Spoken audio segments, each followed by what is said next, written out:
And there was this pipe that I'd found during scouting that just didn't make any sense for us to go to. And on one of our off days, this was a real family environment. And so on our off day, me, the DP, the writer, and these two and Nick Robinson, I stole them away from their family against all labor laws.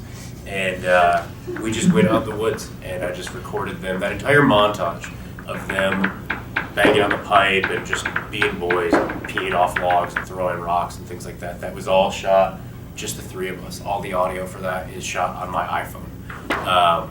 And it was just like the most pure, wonderful day because it was just giving them the freedom to be boys and to mess around. And I took them into that pipe, and we had no idea what was going to happen. I just knew it was. I just saw it as a cool visual. I knew that I could frame that up right down the center of frame, and maybe they'll walk on it, maybe they'll dance on it, and then because these guys are just incredibly talented, they started drumming, he started dancing, and it was one of those rare moments on set that you witness that you just actually, you can shoot something on set and you're like, I think that's going to turn out well, or I think that's going to turn out really well, but very, very rarely do you have a moment on set where you're like, this is special.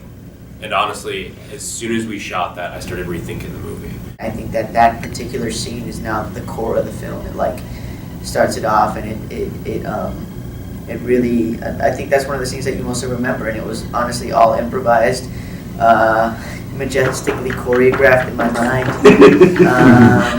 and that's definitely one of the greatest times I've had just shooting, just because there was no AD hours, school, there was no crafting, we were starving, it was just, it was fun. Yeah. And you felt the music. Absolutely.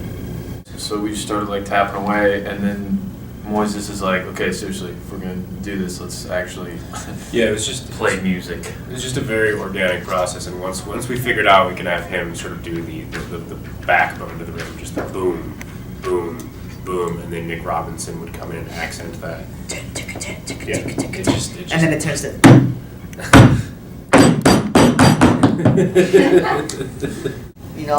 At the beginning it was very difficult in getting to know everybody. Then it started turning to, hanging out on set. But long hours, first all-nighter I'd ever done.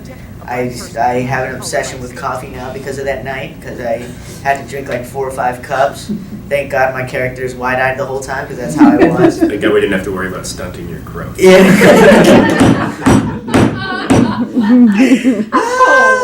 Is there any time when everybody got the giggles and you couldn't go on? I think I had to pull you aside and be like, that's not how you kiss a girl. No. Okay, so I wasn't there for that. No. The first time it happened, it was weird because the mustache and facial hair was fake. So that made it uncomfortable too, because they would say cut, and we'd pull apart, she'd have little hairs in her mouth. Moises, how are you like your character? How am I like my character? Hopefully in no way, shape, or form. I just thought of the most random things possible and just blurted them out. They're both weirdos, but in different totally ways. different ways. You are as big of a weirdo as Biagio, Yes. just in a different direction. Yes.